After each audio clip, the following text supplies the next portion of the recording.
Bonjour, bonsoir et bienvenue à Droit des réponses. Droit des réponses est votre magazine dominical chez Equinox Télévision qui fait le round-up des principaux sujets d'actualité qui ont retenu l'attention de la presse au cours de la semaine qui s'achève. Et cette semaine, la presse s'est beaucoup intéressée à l'agitation qui anime l'espace politique en cette période de pré-campagne électorale, avec notamment ce brûlot de Issa Tiron Abakari à Kavaï Guédibril, ou encore cette dénonciation de l'Organisation des Nations Unies préoccupée par les restrictions de l'espace civique et démocratique à l'approche de l'élection présidentielle au Cameroun, l'exclusion de certains candidats à la prochaine élection présidentielle, des arrestations des partisans de l'opposition devant le Conseil constitutionnel pendant les audiences du 4 août dernier, la suspension ou l'interdiction de certaines organisations de la société civile, entre autres, crée un environnement hostile à la promotion ou à l'expression des droits humains ou à des élections paisibles, crédibles et inclusives. Au sujet de l'exclusion injuste de certains candidats à l'élection présidentielle, l'ONU fait implicitement allusion à Maurice Kamto, le candidat du Manidem, écarté alors que l'égalité d'accès à la participation aux processus électoraux pour tous les Camerounais, rappelle le chef de l'ONU, est absolument essentiel. À ce propos, il faut noter que Bombok Dieudonné Yebga, qui avait manœuvré pour la disqualification de Maurice Kamto, vient d'être radié de toute fonction au sein du MBOC. Motif, violation du serment prêté en qualité de coordonnateur du MBOC de ne pas exercer une activité politique. C'est la sanction la plus lourde de toutes celles qui ont été prises par les gardiens de la tradition le 1er septembre dernier dans le but de nettoyer l'institution traditionnelle. Peut-on considérer ces actes des gardiens de la tradition comme un exemple d'exigence de probité? N'est-ce pas cet exemple de probité, de rigueur qui est exigé aux gouvernants, notamment ceux en charge de la gestion de nos cités, de nos grandes métropoles? Les métropoles de Douala et de Yaoundé, justement, ont encore fait parler d'elles cette semaine, alors que certains quartiers de Yaoundé étaient noyés dans des eaux suite aux fortes pluies de ces derniers jours.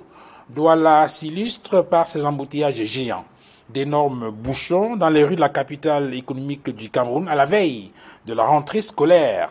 Le quotidien des habitants de Douala s'annonce infernal avec le retour à l'école, notamment en raison des travaux d'urgence annoncés par la mairie de la ville. Comment en arrive-t-on à lancer des travaux d'urgence en pleine saison de pluie à la veille de la rentrée scolaire? À Yaoundé, tout comme à Douala, y a-t-il pas un problème de planification urbaine? Qui doit faire quoi entre la mairie de la ville et le ministère du Développement urbain et de l'Habitat? Toutes ces questions et bien d'autres constitueront la toile de fond de cette émission de droit des réponses de ce dimanche 7 septembre 2025, convié sur le panel cette mi-journée. Simon Serge Kak, bonjour, merci d'être là. Vous êtes avocat au barreau du Cameroun, UPCiste dans l'âme, merci d'être là. En face de vous, ou du moins à côté de vous, Maître Georges Teguem est également avocat au barreau du Cameroun, mais il porte l'étendard du RDPC cette mi-journée sur ce panel. Merci, cher maître, d'être sur ce plateau aujourd'hui. Et en face de vous, à ma gauche, un autre avocat, c'est un plateau d'avocats cette mi-journée. Maître Augustin Gueffard, qui est avocat au barreau du Cameroun, il parle au nom de la société civile aujourd'hui, et bien sûr à côté de lui, Edmond Kamgia, je vais dire avocat, non, consultant sur droit des réponses, éditorialiste à la Nouvelle Expression. C'est vrai qu'il a fait des études de droit, Edmond, puisqu'il a été à l'IRIC. Voilà, je crois qu'il y a un peu de droit là-bas. On va ouvrir l'émission, pas avec le droit, cher monsieur, mais avec cette information qui nous arrive, on va dire pratiquement à l'instant. Il s'agit d'une information qui vient du mouvement pour la renaissance du Cameroun. Ce n'est pas un sujet en débat. Je voudrais juste avoir rapidement votre avis là-dessus. C'est un communiqué qui est signé le 6 septembre 2025. Il s'agit d'un communiqué du mouvement pour la renaissance du Cameroun. Dans ce communiqué, on peut lire que le secrétaire général du MRC informe le public qu'à l'issue des travaux de son conseil national tenu à Yaoundé le 6 septembre 2025, les résolutions suivantes ont été prises à la majorité absolue Première résolution, le Conseil national invite les militants et sympathisants du MRC à retirer leur carte d'électeur auprès des démembrements d'Elections Cameroun en vue de l'élection du président de la République prévue le 12 octobre 2025. Le Conseil national renouvelle sa confiance au professeur Maurice Kamto, candidat du MRC à l'élection présidentielle d'octobre 2025, et lui donne un mandat pour prendre une position relativement à la dite élection dans l'intérêt supérieur du parti. Deuxième résolution, vu la résolution du 26 octobre 2024 du Conseil national donnant quitus au président national du MRC Maurice Kamto, candidat du MRC à l'élection présidentielle d'octobre 2025, de choisir le moyen le plus approprié pour présenter sa candidature à la dite élection, vu sa démission du MRC et de son poste de président national aux fins de rendre possible sa candidature à l'élection présidentielle du 12 octobre 2025 sous la bannière du Manidem, vu le rejet de sa candidature par Elections Cameroun et le Conseil constitutionnel, le Conseil national lui demande de revenir dans les meilleurs délais à la tête du MRC. Fait à Yaoundé le 6 septembre 2025.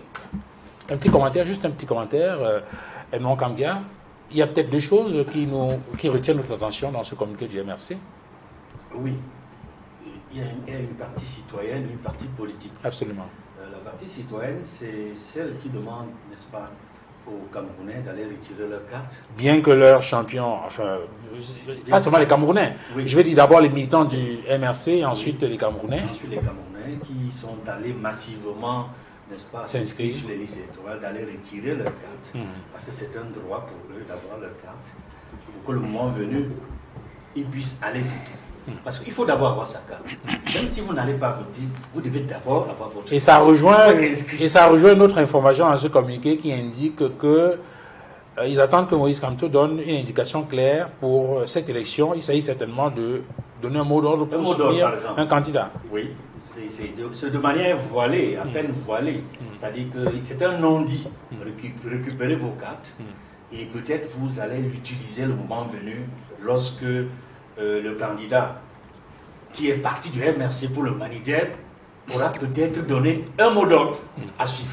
Alors, et la deuxième information La deuxième information importante, c'est de voir que dans ces résolutions, le MRC se prépare à recevoir de nouveau son ancien président, c'est-à-dire dans l'appareil qui a été le sien avant son départ pour le Manidem, où un conseil national du dit parti lui avait permis de trouver le moyen qui lui convient pour être candidat à l'élection présidentielle. Et il avait choisi un moyen qui était celui de passer par une autre formation politique. Donc, cela donne l'information selon laquelle, en réalité, Maurice Kamto peut revenir à tout moment au sein de son ancien appareil politique. Nous aurons l'occasion de revenir en détail sur cette information et peut-être en analyser les enjeux. Je ne sais pas, peut-être Maître Augustin Gueffa voudrait ajouter une information ou un commentaire. Sinon, voilà, on va donc démarrer, messieurs, avec les sujets annoncés en débat. Maître Simon-Serge Kaka, je voudrais qu'on démarre par un sujet de proximité.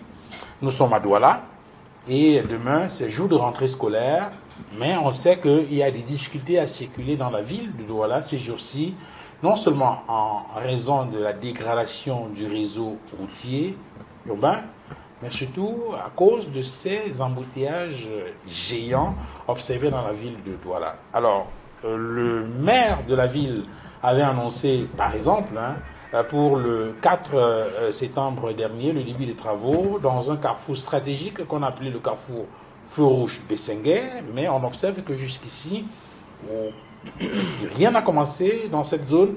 Et il me semble qu'au cours d'un point de presse qu'il a donné en milieu de semaine, il a indiqué qu'on hésite encore pour voir exactement s'il va falloir démarrer, comment est-ce qu'il faut mener ces travaux-là. Est-ce que cela ne pose pas un problème de prospective ou de planification de façon globale? Non, Duval, je pense que là, vous posez une question dont la pertinence n'est plus à démontrer. Vous savez, lorsque vous voyez ce qui se passe dans la voirie urbaine dans la ville de Douala, le constat qui se dégage, c'est qu'on a l'impression que le gouvernement a lamentablement échoué dans l'implémentation de la gouvernance urbaine dans notre pays. Parce qu'en réalité, vous faites cas du communiqué du maire de la ville, en fait du point de presse du maire de la ville, mais le problème est plus important que ça, parce qu'en réalité, nous autres, nous nous demandons si ce maire de la ville a des réels pouvoirs dans la conduite des travaux de cette nature. Mais c'est lui qui annonce le début des travaux. Oui, mais sauf que les travaux ne commencent pas. Vous savez, il faut interroger, j'allais dire, la législation en vigueur pour tirer les conclusions sur cette question. Parce qu'en réalité, lorsque vous lisez les textes, vous avez l'impression que tout a été mis entre les mains du ministre de l'Habitat et du développement urbain. Parce que lorsque vous voyez, par exemple, la loi qui organise ce ministère, c'est la loi numéro 2012/308 du 14 septembre 2012, qui porte organisation du ministère de l'Habitat et du développement urbain. Vous allez vous rendre compte que la planification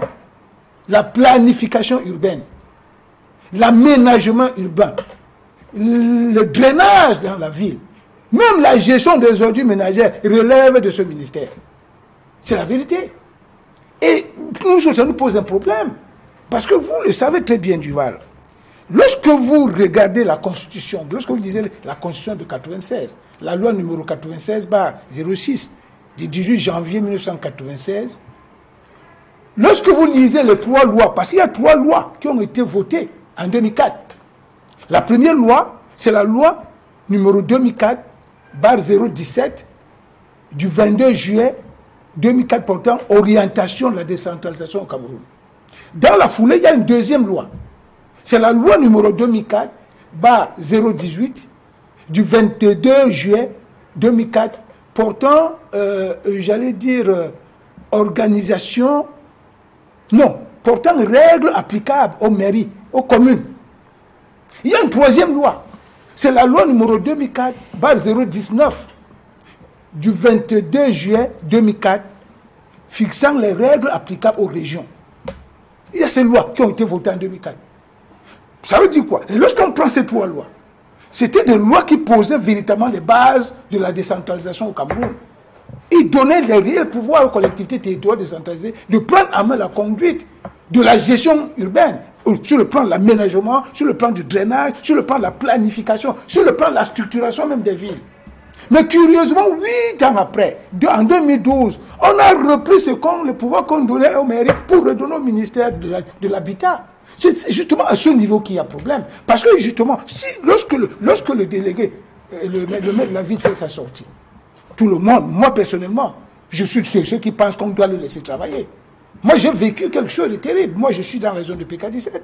Vous savez, avec la route qui faisait problème, en fait, les travaux sont en train d'être rasés là-bas aujourd'hui. Je me souviens, il n'y a pas très longtemps, lorsque la situation était vraiment catastrophique dans cette zone, le maire de la ville voulait engager les travaux. Je me rappelle qu'il avait mis une plaque. Il voulait engager les travaux. Quelques jours, 3-4 jours après, le ministre des Travaux publics est venu mettre sa plaque pour lancer les mêmes travaux. Donc, vous voyez, ça crée une espèce de télescopage au niveau de l'État et des collectivités territoriales décentralisées. Pour nous autres, pour que le problème des voiries soit véritablement réglé dans notre pays, il faut qu'on clarifie la situation et qu'on implémente véritablement la décentralisation en donnant plein pouvoir aux collectivités territoriales décentralisées de gérer notre voirie urbaine. Alors, quelle est l'observation que vous faites, je veux dire, l'analyse que vous faites de cette situation, Maître Augustin Gueffac? On a dans la ville de Douala des embouteillages géants, on a des chantiers qui sont lancés ça et là. Demain, c'est jour de rentrée scolaire, ça risque d'être infernal pour les parents et les enfants les parents qui accompagnent les enfants à l'école. Ça va être difficile peut-être pour ceux également qui se rendent à leur lieu de service Alors, est-ce que vous comprenez le timing de ces travaux d'urgence qui ont été lancés par la mairie? Est-ce que vous comprenez pourquoi est-ce qu'on a du mal à tenir les délais, par exemple, au-delà de la question de la confusion, n'est-ce pas, au niveau des rôles des institutions tels que cela est relevé par Maître Simon Serge Kakak? Duval, merci de me donner la parole. Je remercie mon confrère aîné d'avoir l'histoire, d'avoir refait ou bien d'avoir ressassé l'histoire de la loi portant création ou mise en place de la décentralisation au Cameroun. Quand vous avez lu les 3 lois, au sortir de ces 3 lois, le premier constat, c'est que c'est des lois médiocres, pas passables. C'est des lois médiocres. Ces lois ne peuvent pas rendre service aux Camerounais tel que souhaité. Ça, c'est d'abord la première limite. Chers confrères, souvenez-vous, pour implémenter ces 3 lois déjà médiocres, il fallait 32 décrets d'application. Pardon? 32 décrets d'application. Pour implémenter ces 3 lois médiocres pour la décentralisation, il fallait que le président de la République, il faut que le président de la République, à date, ait signé 32 décrets d'application. Au moment où je vous parle, ils n'ont pas encore signé 11 décrets d'application. Moi, j'aime faire de la pratique. Voyez un peu, pour mettre du sable de la Poselane à la sortie ouest de Douala pour aller à l'ouest, il faut que le ministre des Travaux publics soit sur les lieux pour qu'on déverse le sable, pour qu'on déverse la Poselane. C'est parce qu'il n'y a personne, de par la loi, sur la sphère région du littoral, pour le faire de façon linéaire. Parce qu'il manque ces 32 décrets d'application.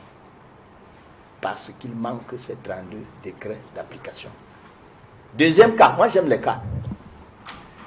Pour des raisons politiques, ils nous ont fait savoir que pour partir du rond-point à Bonamoussadi, on ne viendra plus dans l'embouteillage, soit rond-point des dos. On va faire le runabout qui côtoie la mer. Ils ont confié le marché à leurs amis chinois. Quand vous êtes à Bonamoussadi, il y a la grosse plaque qui dit que les travaux ont commencé en 2024 et la durée de vie c'est 24 mois. Au moment où je vous parle, allez là-bas. Nous on a un ami chinois qui exploite la carrière au fond. C'est lui qui est en train de verser les déchets de sable que lui n'a pas pu vendre pour permettre à toute la population d'entrer dans 2 heures. Est-ce que vous comprenez ça? Alors, quand vous prenez le maire de la ville, troisième cas, moi j'aime la casuistique. Ça dépasse son entendement. C'est d'abord un autochtone, c'est-à-dire il est chez lui. Il ne peut pas dire, comme on dit au quartier, ah, ça ne me concerne pas. Il doit développer le chez lui. Il n'a pas ce pouvoir. Parce que les 32 décrets ne lui permettent pas d'avoir les mains libres. S'il a réussi à négocier le crédit pour déposer les pavés tels que vous voyez, ce n'est pas payé. Les sociétés qui vont venir placer, il faut le nécessaire. Comme disait l'autre, il faut l'argent. Il n'a pas le pouvoir sur cela. Et vous croyez que c'est le choix de la période qui le dépasse? C'est son trajet. Hein? Il passe là de lundi à lundi, du matin au soir. C'est son trajet. Ce n'est pas qu'il habite Bonapriso, ce n'est pas qu'il habite Bonanjo. Il traverse là chaque jour, il vit les mêmes difficultés. Vous croyez qu'il ne savait pas qu'il pouvait faire ça pendant les périodes de vacances? C'est parce qu'il n'a pas la loi, il n'a pas les mains libres, il n'a pas le nécessaire. En tout cas, la machine est grippée. Ceux qui sont aux affaires, là, ils ne peuvent pas. Merci. Maître Georges Teghem, au-delà des questions de droit et de loi, il y a des téléspectateurs qui nous écoutent, il y a des élèves qui sont là, qui regardent des missions, qui doivent aller à l'école demain et qui se posent la question, on fait comment? Déjà, permettez-moi de saluer vos millions de téléspectateurs, de saluer le panel, de saluer également l'équipe technique qui accompagne l'émission, de féliciter le top management d'Equinox, parce que j'ai vu quand même qu'il y a des travaux, il y a la peinture qui est en train d'être faite. Ça veut dire qu'il y a des efforts qui sont faits au niveau d'Equinox et c'est à saluer. J'ai également envie de dire aux enfants qui nous écoutent que la rentrée scolaire c'est demain. Soyez assidus, Soyez disciplinés parce que vous n'allez rien faire sans un minimum de discipline. Aux élèves, le RDP, c'est pas ma voix. Vous souhaite beaucoup de courage et bon début de classe. Ceci étant dit, j'ai entendu beaucoup de choses sur ce plateau. J'avoue que ce que j'ai entendu est un peu anachronique par rapport à ce que je pense. Parce que souvenez-vous qu'on a fait une loi de 2024 qui abroge ces anciens textes. La loi 19 décembre 2024, pourtant, que j'ai des collectivités territoriales décentralisées, dit bien que la loi abroge les textes antérieurs. Donc, lorsqu'on vient ici, là, on cite les textes antérieurs, c'est des textes qui n'ont plus voix au chapitre. J'ai bien aimé mon formateur, Menguifat, je lui dois ça, de dire qu'il est mon formateur, parce que c'est quelqu'un qui m'a beaucoup soutenu, j'ai dit à lui à le dire. Ce que je dis, Barista Nguefat, c'est que je t'appelle Barista Nguefat, parce que je ne peux pas dire autre chose. C'est vrai qu'on est devant les écrans, mais quand je te vois, je ne peux pas te regarder dans les yeux et dire autrement. Barista Nguefat, lorsque tu dis que les Chinois sont venus, ils ont mis la plaque et tu dis que rien n'a commencé. Excuse-moi, tu sais comment on commence un travail? On lance l'appel d'offres, ça a commencé. Donc, elle vous dit, j'ai commencé, c'est-à-dire que j'ai publié l'appel d'offres. Une commission a statué pour sélectionner le prestataire. Les travaux ont commencé. Lorsque on fait des études, les travaux se poursuivent. C'est pourquoi on dit budget, programme. C'est-à-dire les choses se font selon un certain agencement. Et le ministre des Travaux publics a d'ailleurs communiqué dessus en évoquant ce qu'on appelle les travaux multiphasés, c'est-à-dire il y a plusieurs phases. Donc lorsqu'on vous dit que ça a commencé, n'attendez pas toujours la réalisation matérielle de l'ouvrage pour croire que les travaux n'avaient pas commencé, non. Lorsqu'on dit, on projette, que cette année on va faire telle route. Lorsqu'on commence, on dit l'appel d'offres. Une commission siège. Cette commission ne siège pas sans argent. Lorsqu'on sélectionne l'entreprise adjudicataire, c'est un travail qui se poursuit. Et avant cela, il y a un travail des expertises, notamment, et le ministre des Travaux publics l'a même évoqué il y a quelques jours, l'impact environnemental. Parce que nous travaillons, c'est vrai, mais sous le contrôle de l'Organisation des Nations Unies. Sachez que les systèmes spécialisés des Nations Unies contrôlent le travail qui est fait. Lorsque, par exemple, on va sur le terrain, on indemnise les riverains. D'ailleurs, il y a des gens qui sont poursuivis pour cela attribué. C'est que ça, c'est le travail qui a commencé. Et ça rentre dans le budget. Donc, moi, je pense que là-dessus, les travaux, quand on dit qu'ils ont commencé, lorsque vous voyez, par exemple, même devant votre immeuble, vous vous souvenez que la route qui est là devant la station mobile, là, elle était impraticable il y a quelques années. Et j'ai entendu tout à l'heure mon grand frère, c'est aussi quelqu'un pour qui j'ai beaucoup de respect parce qu'avec lui, j'ai tué des rapports très courtois, Maître Simon Cap. Il dit tout à l'heure que les travaux ont commencé à l'université. Moi, j'aurais aimé qu'il remercie le gouvernement parce que je l'ai suivi. Je parle, il est là. Je l'ai suivi, c'est qu'il nous soit. Il avait parlé cette nuit-là au point de pouvoir attraper une tension artérielle en disant que les enfants vont à l'école. Les enfants vont à l'école dans des conditions regrettables. Ce qui est vrai. Ce qui était. Aujourd'hui que c'est fait, j'aurais voulu qu'ils viennent ici. Qu'ils disent que, comme je l'ai fait pour le top management d'Equinox, je vous félicite pour le travail qui est fait. Parce que là-bas, maintenant, les enfants vont plus les mêmes conditions.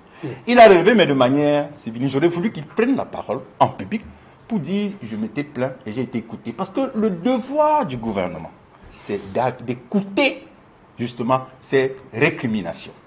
Et le gouvernement doit adresser. Le RDPC, par ma voix, soutient le gouvernement qui adresse. Le RDPC soutient le gouvernement qui soutient Elecam. Soutient Elecam, parce que je suis passé tout à l'heure, Elecam à quoi? J'ai vu qu'on est en train de laver les unes transparentes. C'est un travail. Vous voyez, on est dimanche après-midi. On est dimanche après-midi. C'est le travail. Des gens sont en train de travailler dimanche pour le service des Camerounais. Lorsque les gens travaillent, il faut dire qu'on travaille. Vous demandez les responsabilités. Lorsque vous les prendrez, il faudra travailler. Et le gouvernement travaille. Duval, sur ta question, par rapport à ce que comment on fait? J'étais à Yaoundé hier. Tu sais ce que j'ai vu à Yaoundé hier? Je suis surpris à Douala, on se plaint.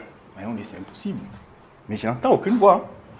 Lorsque je parle à Yaoundé, déjà, il y a les inondations, on va y arriver. Non, je parle des embouteillages. Je parle des embouteillages. J'étais à Yaoundé hier. Impossible de passer par la Cité Verte. Impossible de passer par Mvolu. Impossible de passer par Mokolo. Impossible. Mais les gens ne crient pas. Pourquoi? Parce que les citoyens sont formés, sont sensibilisés, sont éduqués. Déduction. L'éducation, c'est quoi? C'est que c'est le mal. Déduction à Douala. C'est le mal qui chasse le mal. On est des délinquants, c'est ça? C'est le mal qui chasse le mal. C'est-à-dire, c'est un mal pour un bien. Qu'est-ce que les citoyens de Douala attendent? C'est la fluidification du trafic. Qu'est-ce que les gens de la péritante ouest attendent? C'est la fluidification du trafic. Est-ce qu'on est en train de travailler? Oui. Si on travaille, vous devez en souffrir. ce qu'il y a, et je serai d'accord avec vous si vous dites que, par exemple, les voies de contournement n'ont pas été faites. Elles ont été faites, mais elles sont peut-être en quantité insuffisante. Et ça, nous comprenons que le gouvernement doit davantage travailler sur ce terrain. Mais dire ici que, et moi je pense que mon confrère là-dessus s'est un peu trompé aussi, parce qu'un ministère ne se crée pas par une loi. Un ministère, c'est le décret. Puisque le président de la République prend aujourd'hui un décret, il dit que j'ai dissous le ministère de ceci, il condense tout dans un ministère, il prend un décret dans un ministre. Il le fait tous les jours. C'est le décret qui fait le ministère au Cameroun. D'ailleurs, le décret du 9 décembre 2011, avant le décret 2011-409, 408, tout ça, 410, tout ça, il avait pris des décrets pour créer des nouveaux ministères et dissoudre certains au sein des autres. C'est des décrets. Et après, il a pris un décret, il a nommé les ministres. Le 9 décembre 2011, c'est comme ça que ça s'est fait. Est-ce que vous avez Donc, quand vous suivez le journal de 20 heures ce jour-là, ça avait commencé par les décrets créant des ministères ou supprimant certains ministères, ensuite le décret portant nomination des ministres. Est-ce que vous avez en train de conclure qu'il n'y a donc pas de confusion entre le ministère du développement urbain et de l'habitat C'est ce que je dis. et la mairie de la ville? C'est ce que je dis. Et que les fonctions et les rôles sont bien distincts. C'est ce que je dis. Alors, Excusez-moi, Oui. excusez-moi, parce que ce que vous voulez vous dire, c'est créer une confusion dans l'esprit de ceux qui nous écoutent. Les rôles sont, si vous voulez, complémentaires. Lorsqu'il parle de la route, il a parlé de la mairie de la ville qui voulait faire la route. C'est une route nationale, c'est le ministère des Travaux publics. C'est pourquoi le ministre allait la faire. Le ministère de l'Habitat, j'étais dans sa voiture, je peux me le dire, on était au niveau de Guinness. Quand on a créé ce ministère, on a pris un texte. Il y avait un de ses clients qui avait une détresse ce jour-là, je lui dirai après l'émission. Et j'étais avec lui. Dans sa voiture, il met le transistor. Le transistor dit, le président de la République a créé le ministère de l'Habitat et de l'Emploi humain. On explique dans la circulaire qui accompagne que la priorité, c'est l'habitat. Parce que, et le texte même de la circulaire explique que le président de la République, en mettant en place le ministère de l'Habitat, veut éviter les détournements de fonds. Parce qu'il veut que chaque Camerounais puisse avoir un logement social pour que désormais les gens les détournent pour pouvoir aller construire les immeubles partout. C'est pourquoi ce ministère, ce n'est pas le ministère de l'Habitat, c'est le ministère de l'Habitat et du Développement humain. Ils ont priorisé en réalité l'habitat social. Donc, lorsque vous lisez la circulaire qui accompagne ces décrets, vous comprenez très bien que l'objectif, c'était d'abord l'habitat social. Et depuis que ce ministère a été mis en place, chacun peut voir dans nos villes beaucoup de logements sociaux qui ont été construits. Ce ne sera jamais en quantité suffisante. Parce qu'une nation se construit sur la durée. Une nation se construit sur le temps. Comme même une carrière se construit sur la durée. Comme même une vie, même dans une profession, se construit sur la durée. Et on respecte tous les anciens parce que justement, les anciens, ils ont au moins un avantage que vous n'avez pas. Et au sujet des embouteillages, au sujet des inondations à Yaoundé, parce qu'on a vu cette semaine encore, avec les fortes pluies qui sont tombées, l'avenue Kennedy et bien d'autres quartiers étaient noyés. Effectivement, Yaoundé est en chantier. Finalement, c'est comme une sorte de malédiction à Yaoundé. Non, Yaoundé est en chantier. Tous les ans, c'est pratiquement la même chose. Même à Douala, c'était comme ça, mais on a déjà travaillé. Vous êtes témoin que cette année, quand même, à Douala, on n'a pas trop parlé d'inondation. Parce qu'effectivement, le projet a été implémenté par l'actuel maire de la ville. Et jusqu'aujourd'hui, on travaille pour le curage des drains. À Douala, cette année, il a beaucoup plu. Mais si vous voyez, il n'a pas eu beaucoup d'impact, puisque même vous, parce que je sais qu'au-delà des images, vous n'en rendez compte. Vous n'avez pas suffisamment rendu compte, ou bien vous n'avez pas rendu compte d'une quelconque inondation de la ville de Douala. C'est parce que justement, les travaux de drainage de la ville de Douala, qui étaient restés en projet, sont en train d'être implémentés par le maire actuel de la ville. Donc un travail a été fait à Douala. J'étais à Yaoundé hier, je suis rentré très tard d'ailleurs. Je présentais encore mes condoléances à celui pour qui je voyais qui avait perdu son épouse. Je lui souhaite beaucoup de courage. Je crois que mes confrères savent de qui je vais parler. Donc, ce que je veux dire, c'est que en réalité, n'allons pas ici faire en sorte que les administrations qui doivent travailler à titre complémentaire trouvent qu'il y a entre ces administrations plutôt des questions de conflit de compétences. Non. C'est qu'en réalité, les administrations se complètent. C'est comme le TGI, le TPI, le tribunal grande instance, le tribunal grande instance. Ce sont des juridictions qui sont complètes avec des compétences qui sont pratiquement les mêmes. Je voudrais rappeler, Maître, au sujet de la réhabilitation du réseau routier, oui. Il y a eu une sortie de l'ingénieur de l'État oui. En fin de semaine qui a donné un certain nombre d'indicateurs sur les travaux qui sont menés. Oui. Dans ce sens-là, on a appris par exemple qu'il y a une vingtaine, on va dire une trentaine de marchés qui ont été résiliés. Et il indique que parfois ce sont des entreprises qui n'ont pas la capacité technique nécessaire. On se rend compte qu'ils commencent à travailler et puis après ça n'avance pas. On est obligé de leur retirer le marché. Il a également indiqué que l'autre problème qui fait traîner le projet de construction ou de réhabilitation du réseau routier, c'est l'insécurité dans le nord-ouest et dans le sud-ouest. Oui. Mais il n'a pas manqué de souligner les difficultés de trésorerie en indiquant qu'il manque, on n'a pas suffisamment d'argent pour pouvoir faire faire les travaux. Je l'ai écouté, il est allé même plus loin. Il a parlé de la mutualisation des efforts. Ouais. Il a dit que parfois il mutualise entre le fonds routier et le budget de l'État pour réaliser certains travaux. Ouais. Et je l'ai trouvé, franchement, je l'ai trouvé très brillant dans les explications. Parce que je l'ai écouté, le ministre des Travaux publics. Je l'ai écouté et il est même parti jusqu'à expliquer en réalité ce que l'État recherche. En expliquant qu'au départ au Cameroun, on lutte contre l'exode rural. C'est pourquoi on a priorisé l'arrière-pays. Parce qu'en réalité, au Cameroun, on se plaint beaucoup de ce que les routes principales, c'est-à-dire celles sur lesquelles nous passons tous les jours, ont des difficultés. Mais lorsqu'il explique, vous voyez que dans l'arrière-pays, il a beaucoup travaillé. Il allait jusqu'à parler même du pont Accro. J'avais parlé de ça ici à une émission qui a été les ponts qui ont été réalisés dans certaines zones pour sortir. Parce que, comme vous savez, la lutte contre l'exode rural, en réalité, participe de quoi? C'est qu'on veut prioriser le secteur primaire, le secteur de l'agriculture, les secteurs de l'agriculture et de l'élevage. Parce qu'on se dit que lorsque les personnes travaillent dans l'arrière-pays, il faut pouvoir sortir les productions par des routes qui sont bien faites. Donc on a priorisé ces routes secondaires pour permettre aux citoyens, ou alors aux personnes qui vivent dans les zones reculées, d'y rester pour produire et approvisionner les grandes villes. Je pense qu'il a indiqué que dans les prochains jours, il a même évoqué les routes de Garoua, Gaoundéré, il a évoqué un certain nombre de grandes routes et il a bien expliqué le rôle même des administrations. Il a dit qu'il attendait des maires, que les maires, il n'a pas eu d'administration de proximité. C'était un vocabulaire que j'ai beaucoup aimé. J'ai trouvé qu'il était au point dans cette conférence de presse. Alors, je voudrais dans la même veine rappeler que le ministre Nganou Messi a indiqué qu'il n'y a pas de résultats sans moyens financiers adéquats. Il a indiqué que sans entreprise aux capacités techniques réelles, on ne peut pas réussir. Mais ce qui a également retenu notre attention dans cette sortie, c'est qu'il dit que vous pouvez partir de Yaoundé jusqu'à Enugu, au Nigeria, en passant par Bafoussa. Tout comme on peut partir de Yaoundé jusqu'à Ouesso, je crois, au Congo. Mais c'est vrai, non? En passant par Puisque... Brazzaville. Non, c'est pas ce que je voulais dire. Je voulais dire qu'il a fait remarquer, et je crois que ça fait sourire les journalistes dans la salle, que certains récupèrent les images des routes des pays voisins et les présentent comme étant les routes du Cameroun. Et donc, quand ça vous fait sourire aussi. Oui, ça fait sourire. Alors, sur la question des routes de façon globale, puisque là on parle des routes, les routes nationales qui sont, je veux dire, qui relèvent de la compétence de l'ingénieur de l'État, il y a maintenant les routes urbaines. Maître Tegem estime qu'il n'y a pas de conflit de compétences.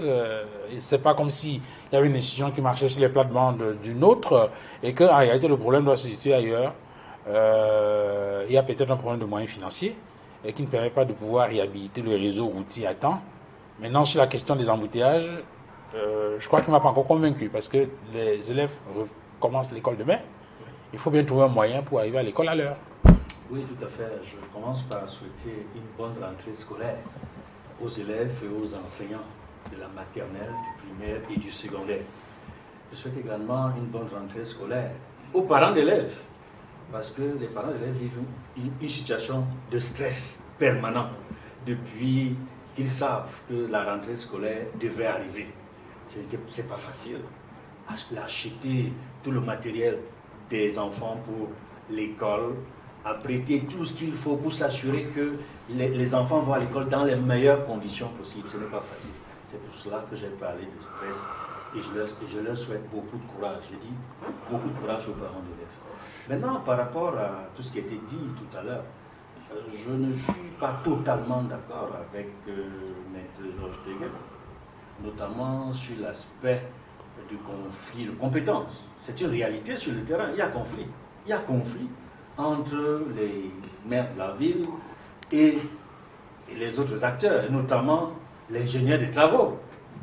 Il y a conflit de compétences aussi lorsque l'on se rend compte que le maire de la ville et les maires des communes ont des compétences qui se chevauchent aussi. Et cela pose un problème. Il faut que cela soit éclairci et je ne suis pas certain, je ne suis pas d'accord avec M. Tegem qui dit que la dernière loi a permis de clarifier la situation. Non. Il faut dire que, j'ai dit, je suis dans la réalité, dans la pratique, sur le terrain. Il y a toujours conflit entre l'ingénieur des travaux, qui est le ministre, n'est-ce pas, des travaux publics et les maires de ville. L'ingénieur de l'État. L'ingénieur de l'État. Et entre le maire et les maires des communes d'arrondissement. C'est une réalité que nous vivons chaque jour et nous faisons des reportages chaque fois et nous donnons la parole aux différents acteurs. Et Pourtant, l'ingénieur de l'État, justement, dans cette sortie dont on parlait tout à l'heure avec Maître Tegem, indique qu'au niveau de la décentralisation, ça avance. Il dit avoir, justement, alloué un certain nombre de fonds, non seulement aux régions, mais aux communes pour, justement, ces routes-là. Lorsqu'il a parlé, par exemple, des routes régionales, Oui.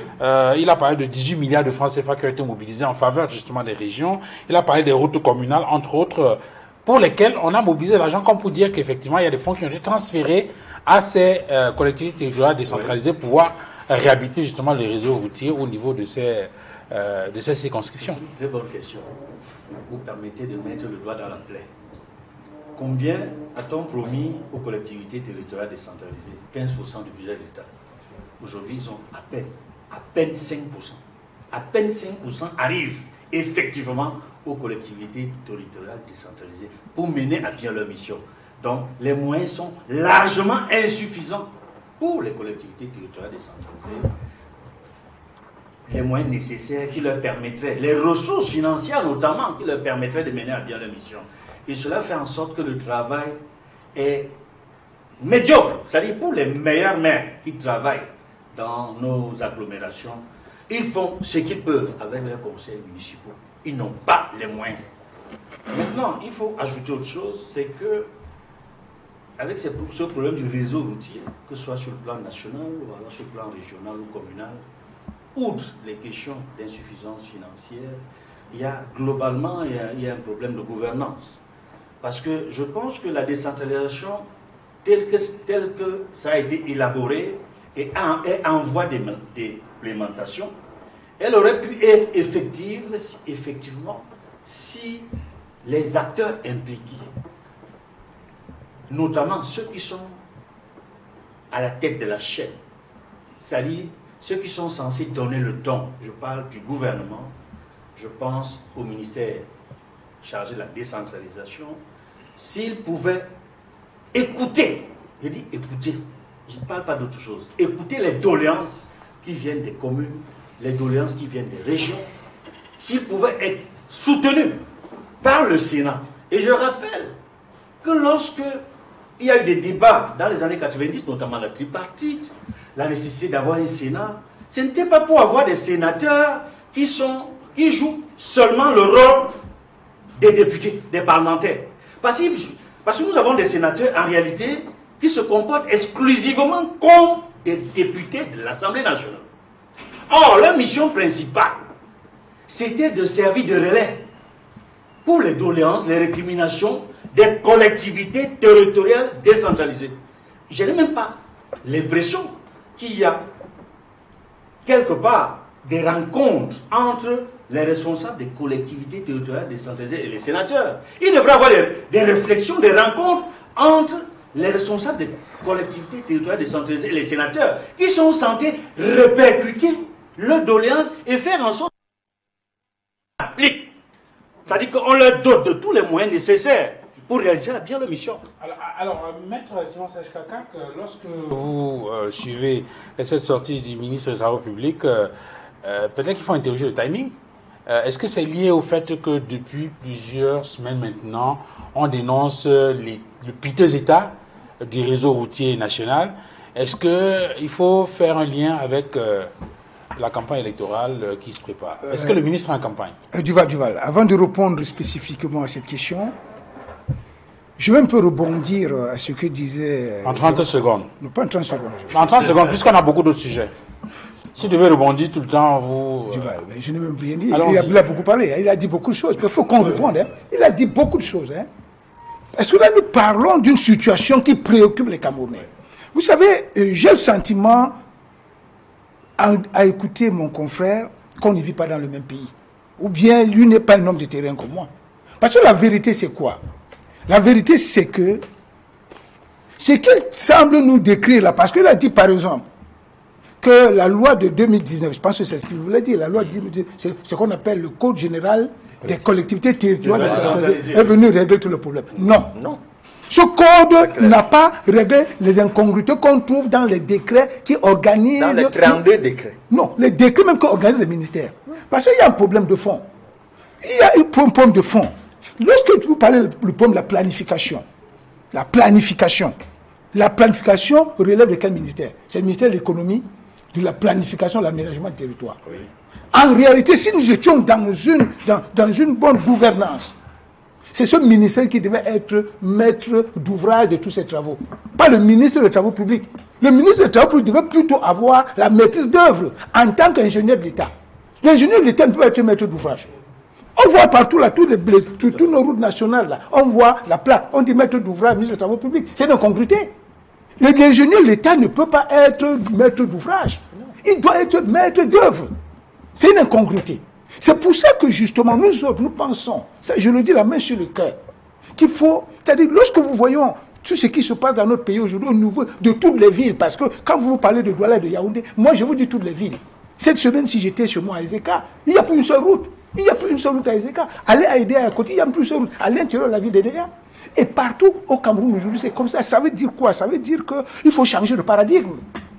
Et moi, je suis de ceux qui pensent qu'il faut rentrer au paradigme des années 60. Où il y avait ce qu'on appelait à l'époque les plans quinquennaux, parce que le développement était effectivement planifié. Et lorsqu'on planifie ce développement, c'est le ministère de l'économie, de la planification, l'aménagement du territoire qui doit être au cœur des actions. L'ingénieur de l'État a dit qu'il y a un fonds routier de deuxième génération qui sera une solution en matière. Non, je continue à dire du vache. Moi, je dis ceci. Le ministre des Travaux publics ne peut pas parler objectivement étant dans la posture de maître d'ouvrage. Vous comprenez? C'est pas, il doit nous donner les aspects techniques. Parce qu'il est l'ingénieur. L'ingénieur ne parle pas de l'ouvrage, il parle plutôt de... Il contrôle les travaux. Maintenant, ce que vous voulez dire pour chuter.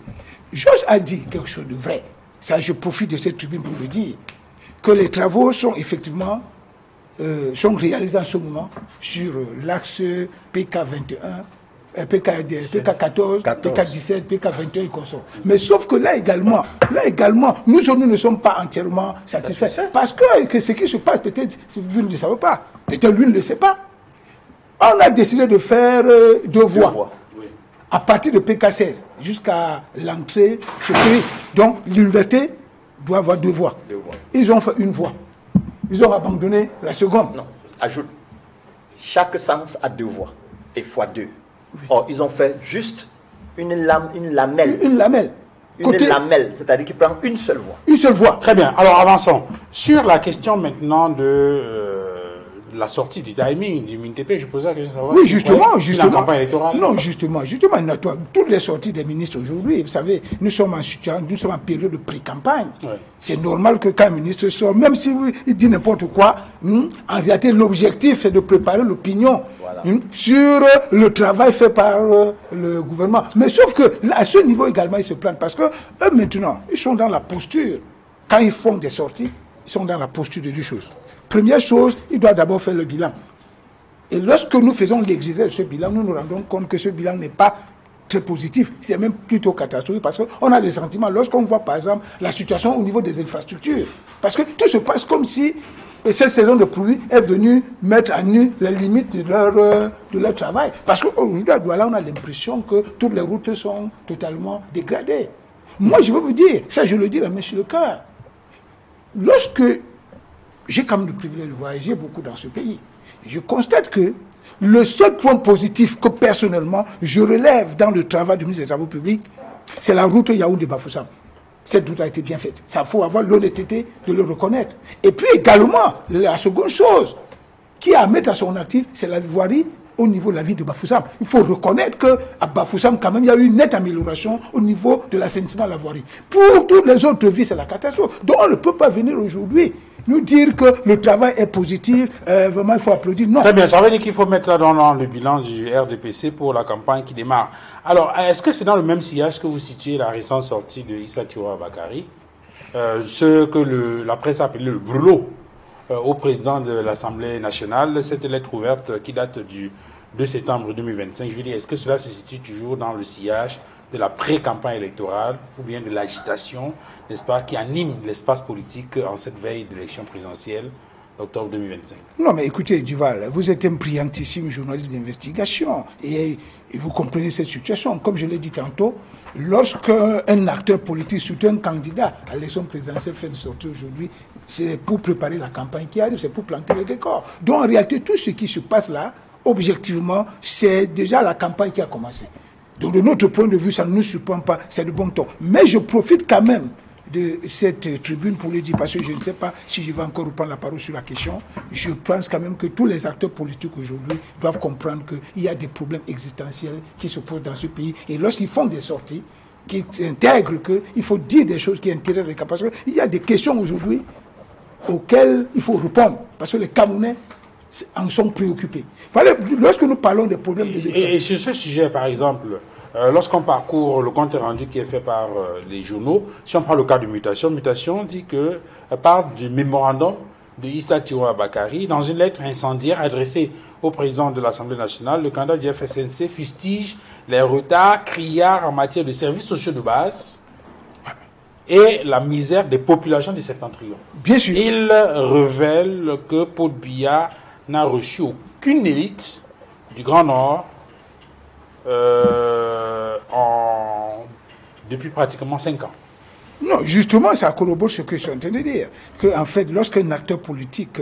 Mais le fait maintenant d'adresser la lettre au président de l'Assemblée nationale et en listant, on va dire ça comment, toutes les personnalités originaires du Grand Nord qui occupent des fonctions importantes au sein de l'appareil de l'État, région extrême nord, Kawai Guidibri, Ayan Luc, Alamine Ousmane Bey, Ibrahim Tabamala, Manaouda Malachi, et les Pierre, Taïga, ministre de l'élevage des pêches et plus loin, Mouna Foutou, Yaouba Abdoulaye, Madou Mustafa, région du Nord, Sa Majesté. Alors, lorsqu'il les liste, il dit que la région de l'extrême nord ou le septentrion a abandonné, le message subliminal, c'est quoi? Non, le message subliminal, c'est de dire au président Kavaye Djibril que vous êtes la plus grosse élite politique, oui. La troisième personnalité de la République, oui. Et vous occupez le perchoir depuis 33 ans. Monsieur le président de l'Assemblée nationale depuis 1992, ça fait 33 ans aujourd'hui. Quand vous êtes là, ça fait 33 ans, mais rien n'est fait dans votre région d'origine, ça pose un problème. Lorsque vous évoquez, par exemple, le problème des services sociaux de base, c'est une grosse incongruité que d'avoir la troisième personnalité à la République. Et dans sa région d'origine, les gens ont de la peine à trouver l'eau potable. Les gens ont de la peine à aller se soigner dans les hôpitaux. Je vois souvent vos reportages, je vois les reportages de d'autres chaînes de télévision. Lorsque vous voyez la situation globale qui prévaut dans cette région, tout le monde en est totalement surpris. Donc la vérité, c'est que je pense, de mon point de vue, je peux me tromper, mais c'est ma lecture à moi, j'ai le sentiment que le ministre Issa Thiro Bakary a saisi le taureau par les cornes. Il a, comme on dit souvent, l'occasion faisant le larron, il a profité de cette occasion pour interpeller son grand frère, Kavaye Djibril, pour dire que, mais monsieur, vous êtes aux affaires depuis 33 ans. Votre région est totalement abandonnée. Cela veut dire que vous êtes en situation d'échec. Vous n'avez même plus à venir faire campagne ici. En fait, c'est un discours que moi j'ai compris. Alors, qu'est-ce qui retient votre attention dans toute cette agitation pré-campagne électorale, Maître Augustin Gueffard? Je rappelle qu'au-delà du brûlot, j'aime bien cette expression utilisée par la presse cette semaine pour qualifier cette lettre ouverte adressée au président de l'Assemblée nationale, une lettre adressée par Issa Thiro Bakary au président de l'Assemblée nationale. Il y a aussi, on va le dire, l'agitation au sein du RDPC, avec notamment cette semaine une note qui donne des indications sur l'organisation de la campagne, sur le plan médiatique au sein du Rassemblement démocratique du peuple camerounais, et une autre agitation en rapport avec les cadres du parti qui se mobilisent ça et là pour, on va dire, pour préparer le candidat Biya à être réélu au terme de cette campagne électorale. Mais il y a aussi cette sortie de l'ONU qui dénonce les restrictions de l'espace civique à l'approche de la présidentielle. Et quel est le thème qui a le plus retenu votre attention? Oui, Duval, le brûlot du ministre Issa Thiro est venu à point, au moment indiqué. Souvenez-vous que nous sommes dans une république, dans une démocratie. Elle est constituée de 3 pouvoirs. Le pouvoir exécutif, le pouvoir législatif et le pouvoir judiciaire. Le pouvoir législatif au Cameroun, il est confié au Grand Nord. Ce n'est pas moi qui le dis. Le RDPC a partitionné le pays par tribu, par ethnie. Alors, le ministre Thiro, il dit donc à sa communauté, les freins à la démocratie dans notre communauté, c'est l'émiettement de la population. C'est l'émiettement de la population. 2 grandes têtes vont sauver cette zone. à condition que tout soit uni. Il fait sa part. Il s'agit de M. Bello Bouba et lui-même M. Issa Chirouma. Et respectueux des données, il s'adresse à leur aîné. Écoutez et organisez. Ne dites pas que je n'avais pas dit ma part. Alors, il sait que M. Bello Bouba est en campagne. Il hésite pour la fusion. Or, dans ses rangs, il y a beaucoup de têtes qui sont pro-fusion, de sorte que le Grand Nord présente un seul candidat. Il sait que, comme lui, il est allé saluer la population du Grand Nord, tout le monde a vu. M. Bello Bouba est venu, il est entré en campagne. Et lui, le PAN, il va venir avec assez d'émiettements qui viendront au nom du RDPC. C'est pourquoi il fait la liste de tout cela. Que je sais que vous viendrez en campagne. Ça ne nous rend pas service. Voici comment nous avons perdu. Parce que nous allons en rang dispersé. Retrouvons-nous, constituons un bloc, allons dans la démocratie d'abord chez nous, pour mieux nous positionner. Ça, c'est le discours premier.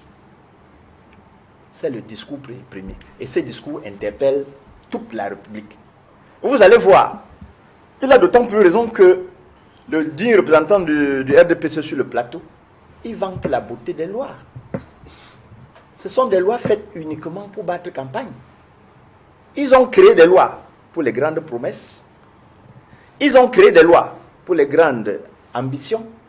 Ils ont créé des lois pour les grandes réalisations. Ils ont créé des lois actuellement pour les grandes inventions. Vous voyez, c'est-à-dire, on va de grande en grande. C'est même l'objectif visé par le Code de la décentralisation de 2019. C'est pour faire rêver. On est dans les rêves. Mais il en manque ceci. Les lois pour les grandes implémentations. Les lois pour les grandes réalisations. Il n'y en a pas. Je prends juste un exemple. Dans le Grand Nord, à Garoua, pour mettre à jour le stade Rumde Adja, on devait y accoler 2 hôtels. Le Ribadou, et celui que je ne veux pas nommer, qui énerve tout le monde là-bas. Il y avait l'argent. L'argent est porté disparu. L'hôtel n'a pas vu le jour. La deuxième personne, le détenteur du pouvoir législatif, est du coin. Il est silencieux. Et tout ce que le ministre Yourma a cité là, ils sont au courant, c'est chez eux, c'est dans leur village. Ils jouent aux aveugles. Non, c'est ce qu'il dit. J'ai eu le courage de quitter la barre, de quitter mon amitié avec le président de la République, celui avec qui j'avais signé l'acte. Je vous dis, j'ai quitté. Il faut que je travaille maintenant pour le peuple. Vous aussi ayez le courage de vous positionner. Si vous allez avec le président de la République, soyez clairs. Parce que le discours de Issa Chirouma, c'est que chaque homme politique qui arrive là, venant du Nord, qu'il soit clair et qu'il parle au peuple sans démagogie. Voilà ce qu'il faut retenir.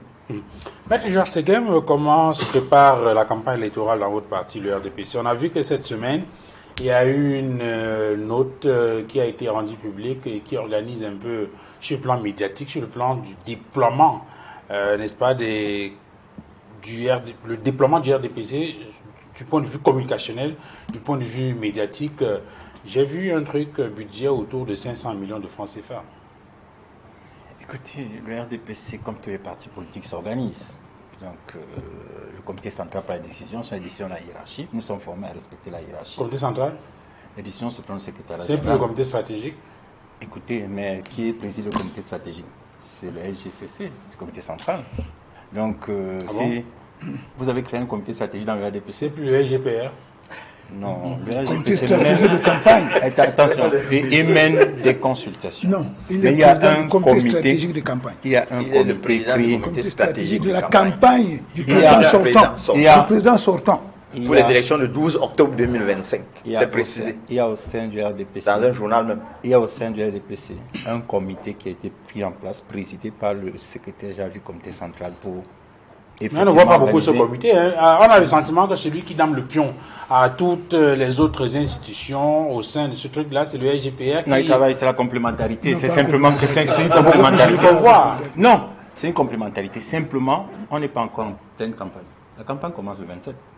Donc, au moment de la campagne, vous verrez que les équipes qui ont été constituées... Donc, il n'y a pas un doublon, il n'y a pas de doublon. Non, c'est la complémentarité. Il n'y a pas de doublon, c'est la complémentarité. Donc, même quand il est chacun travaille, l'essentiel étant qu'au bout du 12 octobre, puisque c'est la seule date qui nous intéresse, ce qui nous intéresse plus là. Ce qui intéresse le 12 octobre, il faut que ce soit le 12 octobre, le président Biya ait gagné l'élection. C'est ce qui nous intéresse. Nous travaillons pour cela. Donc, même quand je suis ici, c'est pour... Il faut que les Camerounais comprennent qu'on doit prioriser la sagesse, l'expérience. C'est ça que nous mettons en exergue. Et nous voulons qu'au soir du 18 octobre, qu'à la fin du 18 octobre, qu'on dise que le vainqueur, c'est le président Biya. Le reste, tout ce que vous dites là, bon, on répond, mais il y a la priorité.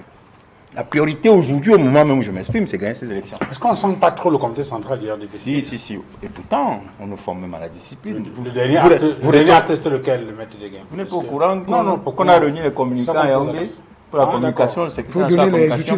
Il arrive, il nous forme même à la discipline. Il est membre du gouvernement, le membre du gouvernement arrive et il dit aux communicants, regardez comment on respecte la hiérarchie. Il dit, je l'accompagne parce que c'est la hiérarchie. C'est la formation, on respecte la hiérarchie. Là-dessus, je vais partager une expérience sur ce plateau. Je ne sais pas si ça va gêner. Le bâtonnier Monté m'a enseigné. Un jour, j'en dans son bureau avec tout le respect que j'avais pour lui. Le bâtonnier Yondo l'appelle. Mais respect, monsieur le bâtonnier. Moi, je suis allé m'asseoir dans mon fauteuil. J'ai dit, mais donc le type, s'il respecte quelqu'un. Après, il me dit, mais t'es vous vous amusez avec les aînés? On respecte la hiérarchie. C'est une formation, une grande école. Je n'ai jamais oublié. Depuis ce jour-là, quand il m'appelle, je réponds toujours, mais respect, monsieur le bâtonnier. Vous voyez que l'école, c'est la transmission des valeurs. Dans le cas du comité central du RDPC. La transmission des valeurs. La transmission des valeurs. Les enfants commencent l'école demain. La discipline à l'école. Le respect des aînés. Le respect de vos enseignants. Dès qu'ils le font, cher petit qui suit l'émission avec tes parents, écoute en tant qu'écolier, en tant qu'élève, en tant qu'apprenti. C'est important pour structurer une société en devenir. Je suppose donc que vous je vais répondre. Non, tout à l'heure, il a dit qu'il a parlé de la voirie de Bafoussam. Mais ils ont dit beaucoup de choses là. Ils ont laissé les vrais problèmes. Mon confrère, que je respecte beaucoup, Maître Kakak, il a dit qu'il a voyagé. Vous n'avez pas été à Garoua. Il faut être à Garoua. Lui, je peux dire qu'il est à Garoua. Il faut lui dire comment est la voirie de Garoua. Dis-lui comment elle est par rapport à Bafoussam. Je te donne la parole sur mon temps de parole pour ça. Dis-lui qu'à Garoua, la voirie est la même que celle de Bafoussam. Je vais expliquer. Demande-moi une seconde. Mais vas-y. Garoua et Bafoussam ont bénéficié d'un coup de pouce de la Cannes qu'on a organisé ici. La Cannes. De la Cannes. Bon.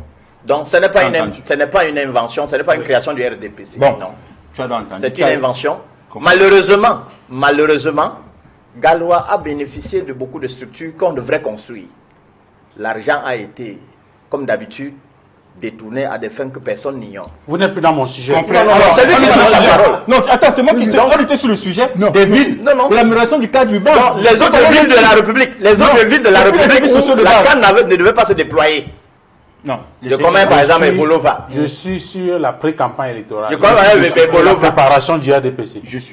Bamenda. J'ai dit qu'au RDPC, n'ont pas bénéficié. Il y a des réunions. Maintenant, ce que je veux comprendre, c'est le lien que vous faites entre cette affaire de respect, d'hommage, et ce qu'on appelle la bipolarisation à la tête de la préparation de la campagne du RDPC. Le comité stratégique logé au palais de l'unité et le comité central du RDPC piloté par Jean Kéji. Je vous expliquais que les deux... J'ai le lien avec le respect dont vous avez parlé. Les deux travaillent de manière complémentaire. Ok, c'est-à-dire qu'ils respectent.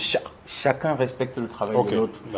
L'objectif, à terme, c'est d'aboutir à l'élection de M. le Président de la République, actuel candidat du RDPC.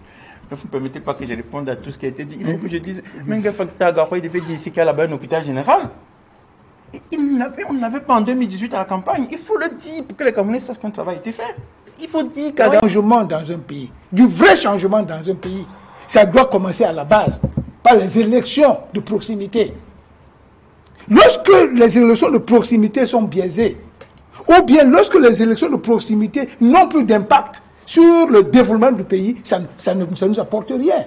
Parce qu'objectivement, beaucoup de gens se seraient attendus avec la classe politique qui se renouvelle au Cameroun, notamment au niveau de l'opposition, qu'on donne la latitude à, j'allais dire, aux acteurs politiques qui comptent, à tous les acteurs politiques qui comptent de prendre part d'abord aux élections municipales, question d'être élus dans des conseils municipaux. Et là maintenant, on allait organiser les régionales pour, j'allais dire, impulser une dynamique, une nouvelle dynamique qui allait changer le pays. Mais lorsqu'on prend la décision d'organiser les régionales avant les municipales, la question qui se pose avec beaucoup d'acuité, c'est que à quoi serviront donc les municipales qui viendront en 2026 certainement? Il y a les maires. Hein? Il y a les maires. Non, les municipales, je parle bien des élections municipales. Tout à fait, Oui. tout à fait. Oui. Les élections municipales vont permettre d'élire les exécutifs communaux, non? Oui, mais écoute, les données sont déjà totalement biaisées. C'est faussé. C'est faussé. Oui, mais lorsqu'on vous écoute, le sentiment qu'on a, c'est que le rôle des conseillers municipaux, c'est d'élire les conseillers régionaux. Non, écoutez, non, ce n'est pas ça. Lorsque vous lisez la constitution du Cameroun, notamment l'article 55, je parle sous le contrôle de mes deux confrères, la constitution vous dit clairement que les collectivités territoriales décentralisées au Cameroun sont la région et la commune. Et c'est la commune qui constitue le carburant de la région. Vous ne pouvez pas avoir une région déconnectée des communes.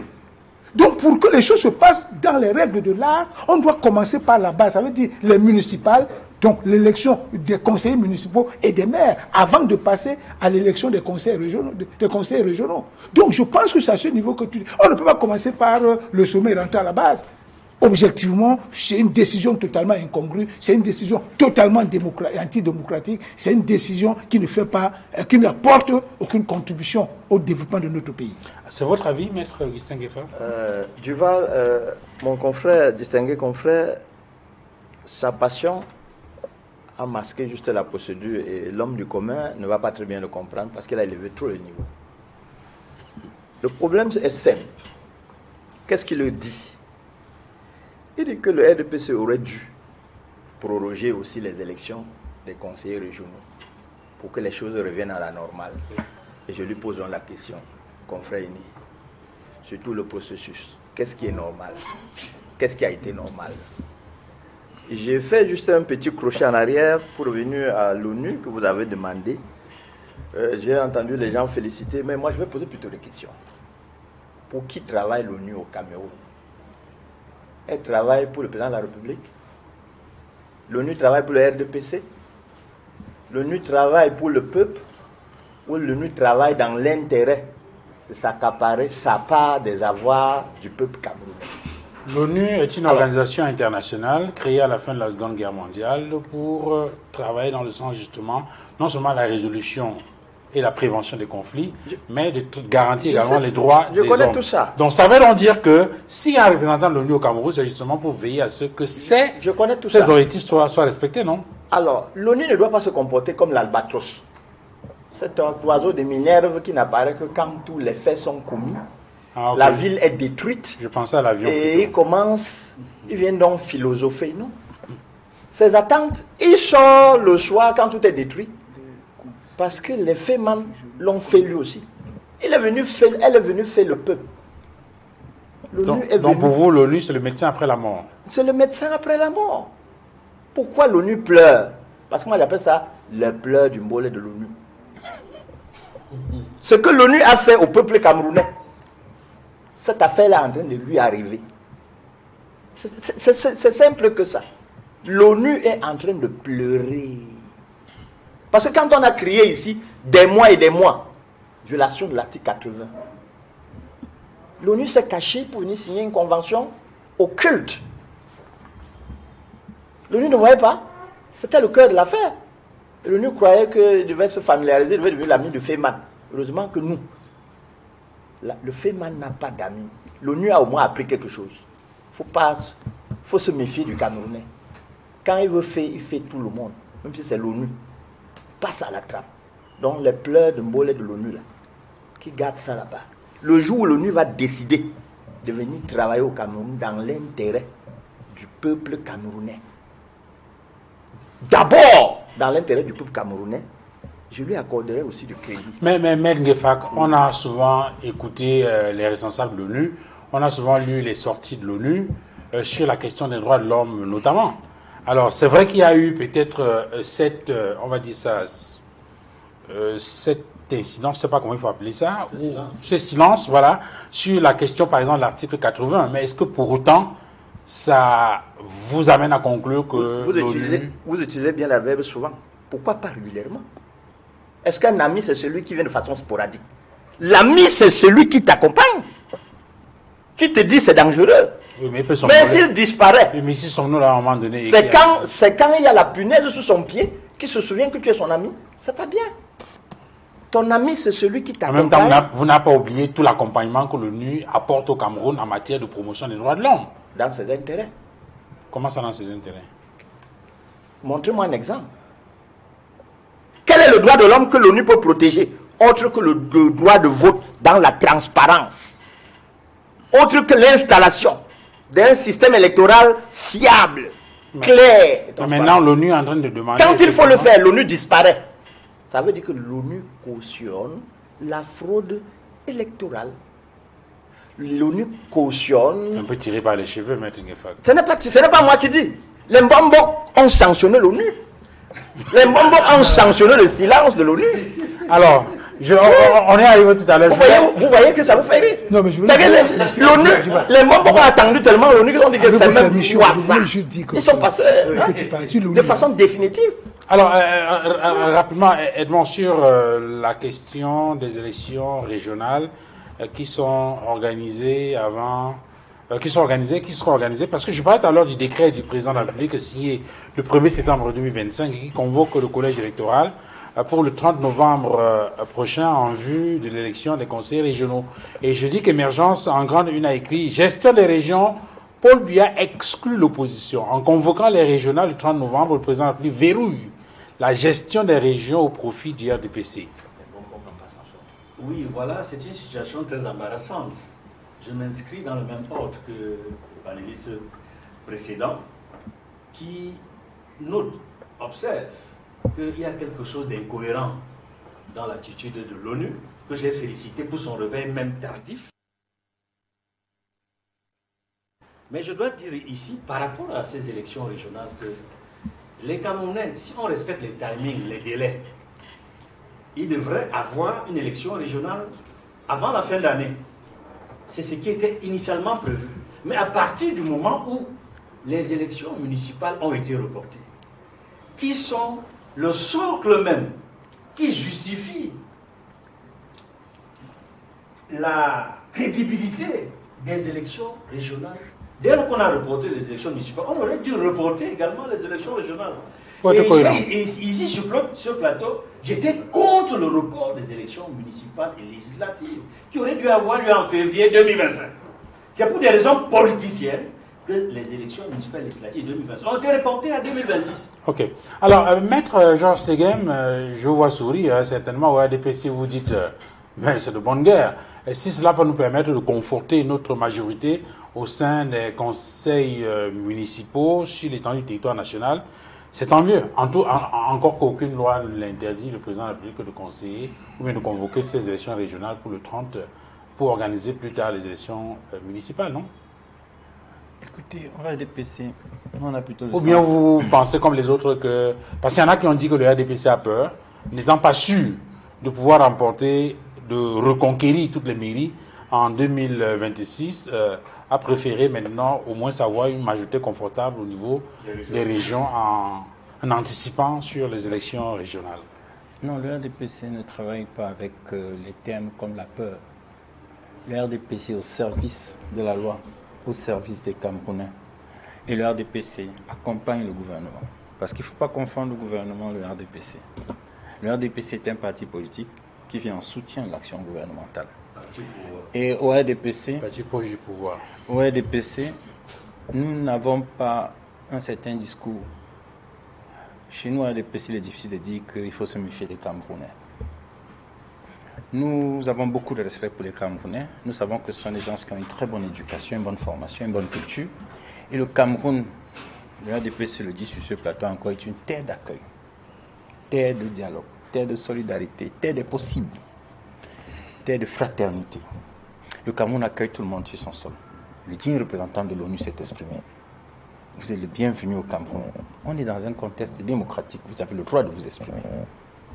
Alors, si vous vous exprimez, le gouvernement de la République appréciera avec tous les acteurs du processus électoral, tous les acteurs de la société civile, et adressera les problèmes qui sont posés. Le moment venu, le RDPC soutiendra. Sur la question de la convocation du corps électoral pour les élections régionales, je pense que là, le président de la République lui-même était dans une position où il ne pouvait pas faire autrement. Parce que s'agissant des conseillers municipaux, par décret, il peut prolonger pour 18 mois. S'agissant des parlementaires, par la loi, on peut proroger. Et les conseils régionaux, il y a un mécanisme de prorogation n'est pas prévu par la loi. Oui. Aucun mécanisme de prorogation n'est prévu. Donc, c'est 20 jours au moins avant la fin du mandat. Et il n'avait pas le choix. Je pense que c'est pour ça qu'il a fait. À partir du moment où c'est légal, à partir du moment où on n'a pas le choix, on le fait pour respecter la norme, pour servir la loi. Donc rien à voir avec les restrictions de l'espace civique et démocratique dont parle l'ONU. Non, l'ONU est dans son rôle de s'exprimer, donner un avis. Mais les lois de la République, que le gouvernement a le devoir de respecter, sont là pour qu'on convoque le corps électoral le moment venu à bonne date. Et puis, on dit que c'était exclu l'opposition. Moi, je crois que jusqu'aujourd'hui, la mairie de Fumban est gérée par l'opposition. Le conseil régional d'Adamawa par l'opposition. Pourquoi on trouve qu'il y a 2 mairies dans le SEM Nord qui sont gérées par le MDR? Le FSNC, qui est dans l'opposition, gère une mairie dans le Nord. Pourquoi vous pensez que ces conseillers municipaux, le PCRN, gère des mairies à Ezeka? Pourquoi vous pensez qu'on exclut l'opposition? Moi, je pense que sur ce sujet, sauf si vous pensez que les partis ne sont pas l'opposition. Si dit que le FSNC n'est pas l'opposition, si vous dites que le PCRN n'est pas l'opposition, ce sera à vous de le dire. Moi, je sais que ce sont des partis d'opposition, puisque tous les jours, ils me donnent beaucoup de travail pour rappeler la norme, pour rappeler ce qui est fait, parce qu'ils sont justement dans l'opposition. Donc, pour nous, à partir du moment où c'était légal, à partir du moment où c'est prévu par la loi, nous disons à l'ONU, vous avez le droit de vous exprimer, nous allons travailler, parce qu'enfin, au RDPC, nous donnons le meilleur de nous, et nous voulons quand même rappeler, peut-être pour la gouverne de tous, que le processus électoral quand même est un processus inclusif. Personne n'est exclu du processus électoral. Alors, parlant justement de l'exclusion, c'est l'un des sous-titres de cette sortie de l'ONU. Je prends un extrait. Des candidats de l'opposition et leurs partisans auraient également été intimidés et menacés. Et je m'adresse à vous, Simon Serge Kakak. C'est l'ONU qui l'indique. Il y a également des inquiétudes concernant l'exclusion de certaines personnalités politiques de la course ainsi que des irrégularités dans l'inscription des électeurs. Et quand je lis ce paragraphe, cela me renvoie à une actualité en rapport avec les gardiens de la tradition.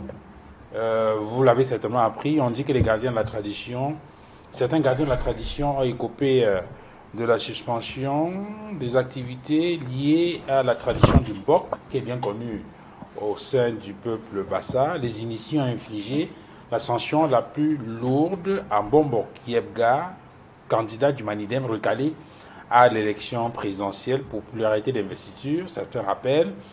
Il a été écarté donc de toutes les activités du Mbok pendant 15 ans, radié de toute fonction au sein du Mbok, au motif qu'il a violé le serment prêté en qualité de coordonnateur du Mbok, celui de ne pas exercer des activités politiques.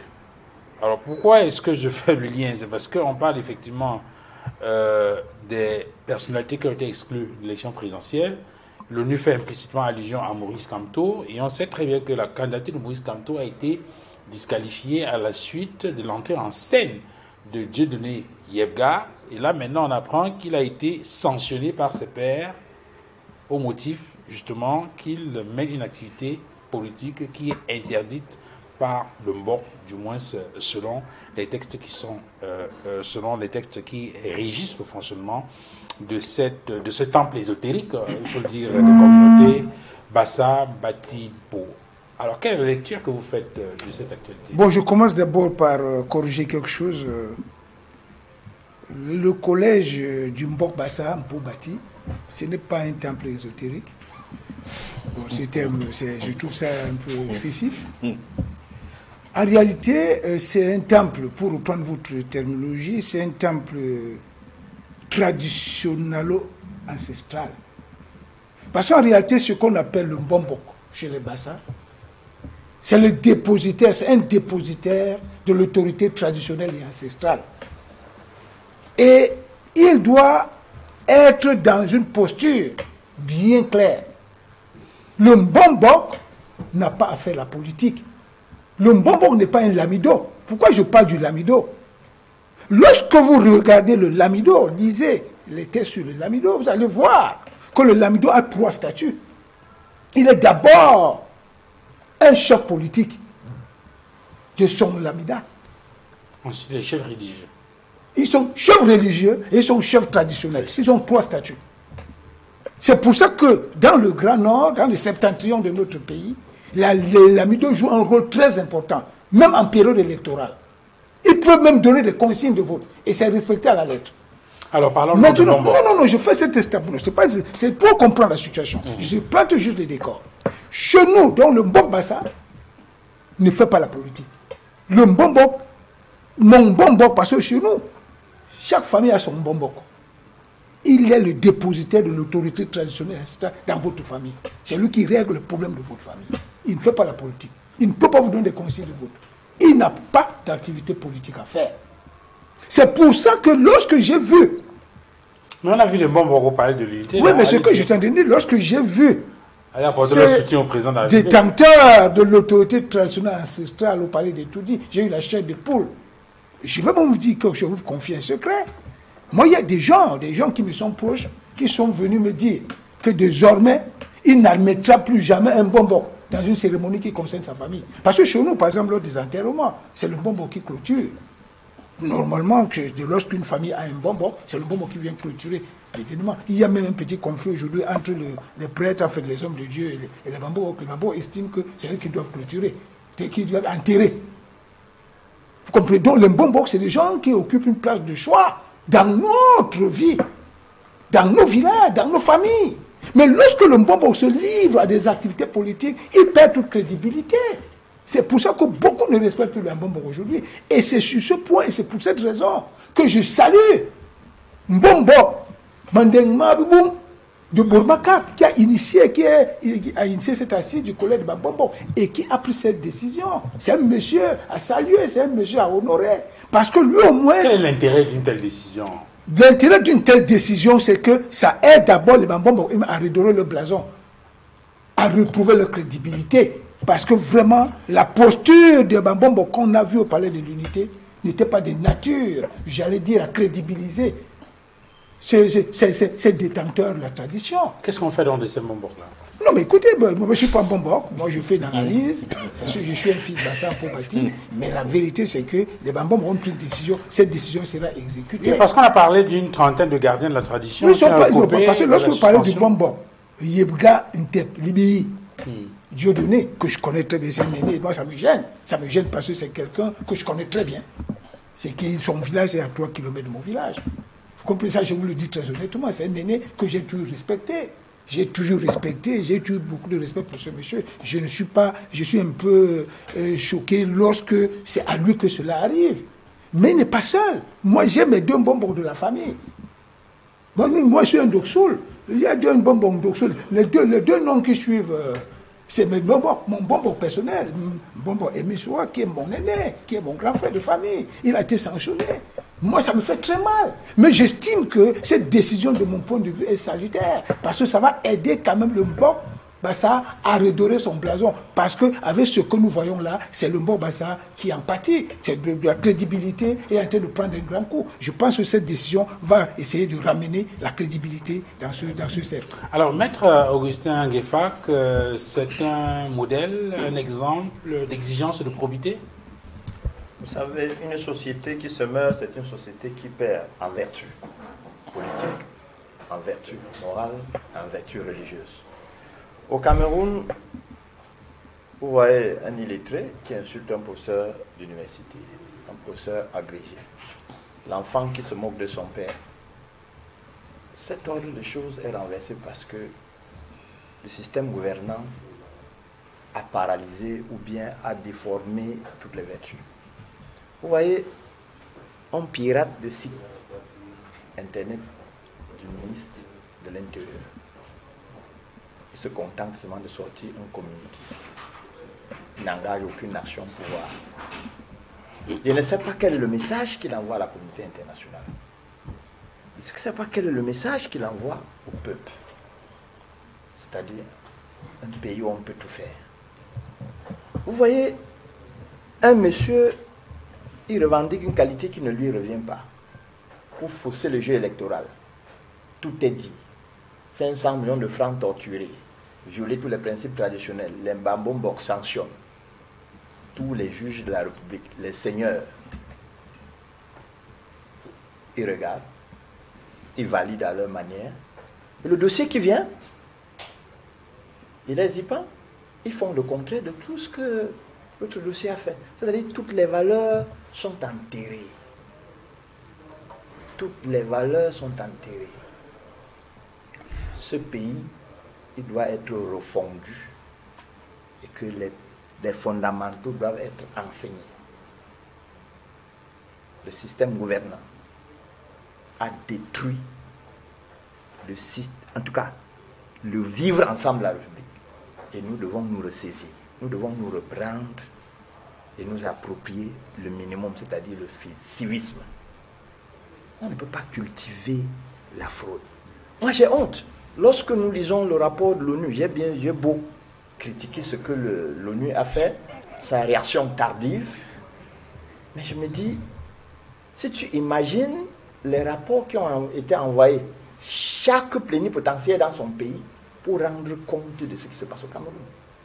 Anecdote pour anecdote, je conseille 2 amis qui sont des retraités français, ils vivent sur le territoire camerounais. D'habitude, pour percevoir leur pension de retraite, ils envoient des messages, des lettres. L'État français, au regard de la situation actuelle, de toute la fraude qui a émaillé l'éviction du candidat du Matidem, les Français exigent la comparution physique de mes 2 clients. La dame au téléphone a dû dire à un autre, mais je peux obtenir tout du Cameroun à partir d'ici. C'est-à-dire ce que je veux, je dessine, j'envoie et ça me revient. Si c'est vous, ce n'est pas l'IA, je veux vous voir et je vous donne 2 mois. Parce qu'au moins j'ai causé avec vous. Pour les autres, j'ai envoyé au contentieux. Vous, j'attends. Dans 2 mois, si je ne vous vois pas, allez, j'envoie au contentieux. Vous voyez?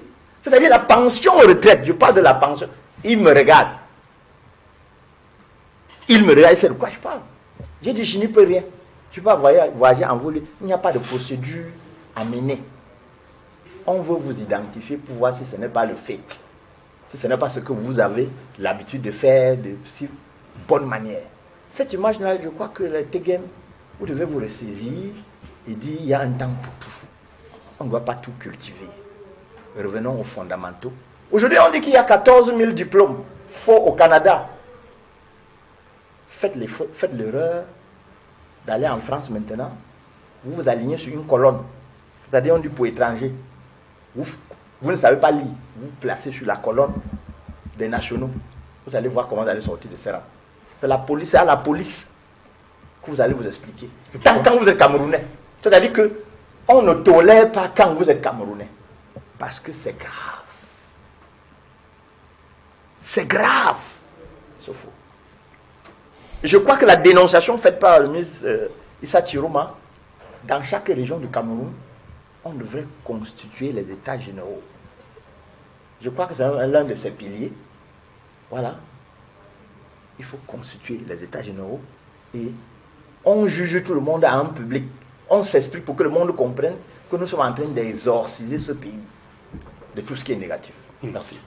Maître Georges Tegem, quelle est la lecture que vous faites de cette actualité? On se souvient de cet embrouillamini autour de la candidature de Dieudonné Yebga, avec comme principal corollaire pour pas mal de personnes la disqualification de Maurice Kamto. Maintenant, on apprend que le collège de Mbombouk s'est réuni et a sanctionné. C'est la sanction la plus lourde, parce que les autres ont été suspendus. Mais là, on parle d'une radiation pour une période pratiquement de 15 ans. On dit que c'est la sanction la plus lourde qui a été infligée à Dieudonné Yebga. Quelle est la lecture que vous en faites? Vous avez interrogé mon grand frère tout à l'heure. Il s'est exprimé. Il vous a dit que c'est son aire géographique. Vous savez, dès qu'on en a le communautarisme, là, je suis un peu perdu. Je ne m'y connais pas beaucoup. Et parfois, lorsqu'on évoque ces genres de sujets, je préfère confier la parole à quelqu'un d'autre. Il parle de sa communauté. Il dit que c'est lui qui dit que le Bombok chez eux est dépositaire de l'autorité traditionnelle et ancestrale. Alors, parce qu'il a fait la politique, il n'est plus dépositaire. Donc c'est lui qui comprend. Moi, vous voyez, je ne comprends plus rien. Est-ce que chez nous, les avocats... Il a dit, bon, fait pas la politique, c'est pas clair. Chez nous, les avocats, pour être avocat, il faut prêter serment. On ne peut pas dire que tu es plus avocat alors que tu as prêté serment. Oui, mais on peut vous radier de l'ordre, non? Oui, mais on a dit lorsqu'il y a une faute professionnelle. Oui. Ils n'ont pas de faute lourde ici. Et même dans ce cas, ça ne veut pas dire que tu n'as jamais été avocat. Bon, moi, je ne comprends pas. Bon, vous savez, ces choses-là, c'est souvent très compliqué lorsqu'on est dans la tradition. Et puis, j'ai entendu tout à l'heure, vraiment, lorsque vous parlez de la disqualification d'un candidat, ça me gêne parce que la parole a été donnée aux avocats au Conseil constitutionnel. Ils ont pris la parole, ils ont expliqué. On a rendu une décision. À partir du moment où il y a le bénéfice de l'infaillibilité dit, un agrégé de droit public et de sciences politiques, c'est plus objet à débat. Parce que pour moi, c'est terminé. Si quelqu'un a quelque chose à dire, c'était là-bas. Parce que, voyez-vous, sur ce plateau, maintenant, on dit que le ministre de l'administration territoriale n'a pas engagé l'action. On se plaint du faux. Celui qui se plaint du faux, il a engagé une action pénale. Il ne sait pas où est le procureur. C'est le ministre qui l'a engagé. Lui n'engage pas. Mais il dit que le ministre n'a pas engagé. Lui, où est son action pénale qu'il a engagée pour dire qu'il y avait le faux? Mais est-ce que le silence du ministre se comprend? Est-ce que le silence de l'opposition se comprend? Si vous allez vers le silence, chacun est libre de mener son action. Le choix de l'action appartient au titulaire. Mais pour l'intérêt... La preuve, c'est qu'il y a la prescription. Pour l'intérêt de l'État, pour les raisons de salubrité, parce qu'il a évoqué le cas de Maître Ngefak, il a l'impression qu'il pointe un doigt accusateur sur les municipalités qui, de son point de vue, doivent, par exemple, curer les caniveaux. Il dit, par exemple, qu'il y a un dallo qui a été construit pour relever le niveau de la route et que la voie est en train d'être pavée. Donc, il a attiré l'attention de deux catégories de personnes. Sur ce point. Les municipalités qui doivent maintenir opérationnels les ouvrages d'évacuation des eaux et les riverains qui doivent être disciplinés. Tout à fait. Alors, mais là, le sentiment qu'on a, c'est qu'il fait du bon pilatisme. Non. Rapidement pour sortir, parce que vous avez évoqué ces deux sujets. Il a été très clair là-dessus. Oui. Il a dit l'eau détruit énormément les chaussées. Ça, c'est vrai. Et il a dit qu'il faudrait que les populations travaillent dans le centre d'un civisme. Oui. Et il a demandé aux administrations de proximité, notamment les mairies, les municipalités, d'améliorer oui. La formation des gens qui occupent les trottoirs, ce n'est pas le marché. Non, mais il demande de travailler en collaboration. Non, mais c'est un membre du gouvernement qui s'exprime, qui travaille en collaboration avec les communautés qui l'accompagnent. Pendant que le ministre dit que les municipalités ne font pas exactement ce qu'elles doivent faire, les municipalités disent que l'ingénieur, ou bien que le gouvernement n'a pas suffisamment de moyens pour pouvoir travailler. Non. Ça devient comme une sorte de ping-pong. Non. Et au finish, on a les spectateurs. Parce que lui, il n'a pas parlé de moyens financiers. Il a dit que les administrations de proximité accompagnent les gens qui occupent les marchés temporaires en leur demandant de faire attention. Parce qu'il a dit l'eau détruit, il a pas dit une eau noirâtre. Oui, l'eau qui détruit la chaussée. Voilà. Il a évoqué ça et il a dit que, il faudrait que les populations fassent preuve d'un certain civisme. Oui. Et deux, que les administrations de proximité, c'est même le vocabulaire qu'il a employé, notamment les mairies, qu'elles travaillent davantage à capaciter les gens qui occupent les marchés temporaires afin que ceux-ci améliorent leur rapport avec la qualité des ouvrages qui sont édifiés. Très bien. Alors, on va sortir l'émission avec vous, Simon Serge Kakak. Qu'est-ce qu'il faut finalement retenir? Est-ce que c'est un exemple que devraient copier d'autres chefs traditionnels dans d'autres localités du Cameroun, dans le sens de la rigueur, de la probité morale? Avant de répondre à cette question, permettez-moi juste une petite parenthèse, de rebondir à ce qu'il disait. Mais vous rebondissez. Oui, j'avoue que je suis très choqué. Je suis très choqué par ces propos. Parce que M. Tegem, que je connais assez intelligent, a donné l'impression de ne pas comprendre que la désacralisation de nos valeurs traditionnelles est très dangereuse pour notre peuple. Parce qu'en réalité, c'est ces valeurs traditionnelles et ancestrales qui constituent même le socle de notre culture et de notre société. Première chose. Ce que je voulais lui faire observer, c'est que nous sommes très écœurés. Parce que lorsque nous voyons ce qui se passe dans nos chefferies traditionnelles, parce que moi, par exemple, j'avais beaucoup d'admiration pour la chefferie traditionnelle en pays bamlékais. Mais avec ce que nous faisons, parce que ce que l'État a fait aujourd'hui, où on a fait de ces chefs des auxiliaires de l'administration, à désacraliser totalement les valeurs traditionnelles. Parce que ce que nous disons là, concernant le Bambombo, nous pouvons valement le dire, concernant les chefs, parce que même les chefs qui étaient là-bas, c'est très grave. Parce qu'aujourd'hui, les valeurs traditionnelles, nos valeurs traditionnelles, c'est des choses à protéger. On ne peut pas utiliser ces valeurs traditionnelles à des fins de politique politicienne. Je trouve ça très grave. Et tout, moi, j'ai vu un jeune chef Bamileke qu'on a amené. 12 ans. De 12 ans qu'on a amené au palais. Il faut être ça. Vous comprenez? C'est des choses très graves, M. Teghem. Donc nous défendons ce que nous avons à défendre sur ce plateau. Vous faites bien de bien défendre votre parti, je vous le conseille. Je sais que vous le faites très bien. Mais il y a des choses que vous ne devez pas dire ici. Parce que lorsque je... Non, c'est vrai. Parce que tu as ça. Non, tu as semblé... Non, tu connais. Ne pas comprendre. Tu connais. Tu connais.